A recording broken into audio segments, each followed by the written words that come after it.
So listen, tell me about Bait. An unusual follow-up to Before Dawn? You would think so, but there are still themes that run throughout. It's still a very naturalistic setting, naturalistic dialogue, normal, everyday situation, and then we throw the worst case scenario at it, which culminates in bloody retribution and special effects. So you've said it's actually based on 4 stories that are factual. 4 or 5, and then culled from different other areas, but the main ones are one from Cheshire, one from Sheffield, one from Poland, and one from Indonesia, all involved with loan sharks. However, you can Google loan shark Edinburgh, loan shark Leeds, loan shark Halifax, loan shark Cornwall, and horror stories just turn up in abundance. I mean, it's the perfect job for a sociopath.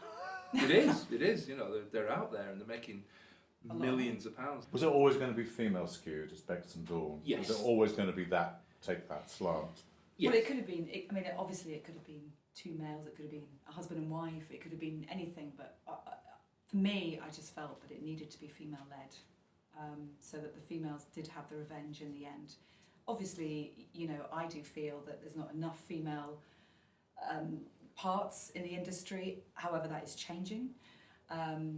So it was really, really important from day one that it was going to be female-led. So did the script take any sort of like major directions as it was being written? I mean, did you sort of like think, no, it was always going to be what it was about? You didn't think, let's go here, let's go here. No, I think it was pretty simple.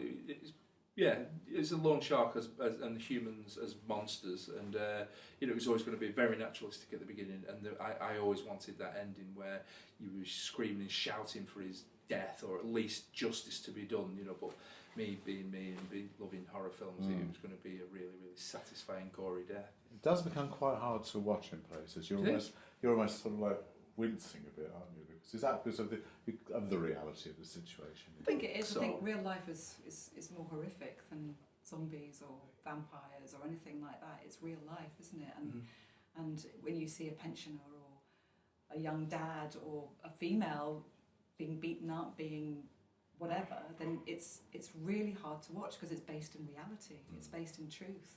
Was Joanne always going to be? So were you always going to be in it? You were going. Oh, God, I'm yes. in this. Oh, She's not definitely. stupid. Yeah. I only write things for myself if I'm going to be in it.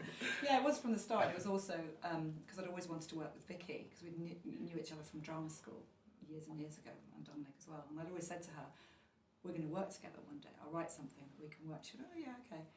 And then lo and behold, we get the script, send it to her, and yeah, she was definitely up for it. But it was definitely for me and her. It was written for me and her. Because you really needed that friendship That connection. Yeah, I think to rehearse a love between two people can be quite difficult, and you don't know what ego you're getting hold of, you know, especially if you're going to get a name, you don't know what baggage comes with that, you don't know how they work, you know. And we didn't really have the time for the rehearsal as well, which obviously if you've got a week before to get to know each other and to go out to the pub and chat and stuff, that's great, but we had none of that, so it was really, really important that we had that bond already. Do you think, I mean, your characters, would they have made a go of that cafe? Do you think it's going to actually work? Is it going to be there? I mean, is it going to be a good thing? It's a good question. I What, never the one that thought we of that. actually, the one that you actually get in the end. Yeah. Oh God, yes. It's going to definitely. be a success Oh after all God, this. absolutely, yeah. And I think they don't suffer fools anymore, as you see by them. I think that's what it is, isn't it? Because you make him the catalyst of them growing much stronger and being more determined They've than been ever. in the woods. They're out the other side, you know, and they've learnt a huge lesson. I'm not saying that they're better people for what's happened and what they've done, but They're different people. They're different people. They're very different people, and I think, but the reason why they're doing it is still the same, because I think Dawn, for her character, will always be her son, and that's what, you know, that's her motivation. You should pitch it as a prequel, because it is before Dawn. Very good. They're just full of them. Yeah. So let's address one last thing. I mean, The Taking and Bait. Yes. So why the title change? I wish I knew. I don't really know. It's a Metrodome thing. It was something to do with another film that was coming out at that time. It was a horror film in America. It got distribution in Japan, and it was whether to homogenise it and call it Bait in this country, The Taking there, something else there, or just call it Bait across the board.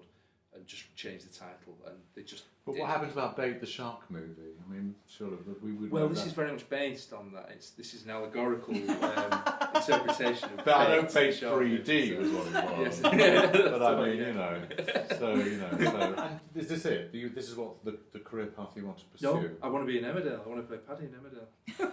I do. It sounds like a job. I really do. It's an amazing job. It's just stupidly amazing job. And it still frightens me, and it still interests me, and you love it then. I do love it there. Yeah, I'd be mad to go. It's just, I mean, you know, I've had market jobs. I've been a welder. I've had dreadful, meaningless, hard work jobs, and I worked in foundries, and I know that Emmerdale is a fucking amazing job, and I'd be stupid to get rid of it.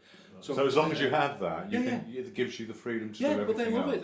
They come to the premieres. They get They're DVDs, really and they're supportive, great. aren't they? You know, and the executive producer of ITV's got. I met a chap that knew him. Said, "Oh, he gave me a copy of Before Dawn." I was like, "What?" You know, so they're interested in what they do. I think they think it's peculiar. But, Yes. But then actually, that's got its own sort of newsworthiness, though, hasn't it? I think so, you yeah. being Yeah, what maybe, that is, you know, you know, like horror, you know, star and fan one side, and then you've got the other side to your, you know, strange. Yeah. But anyway, no, Bait.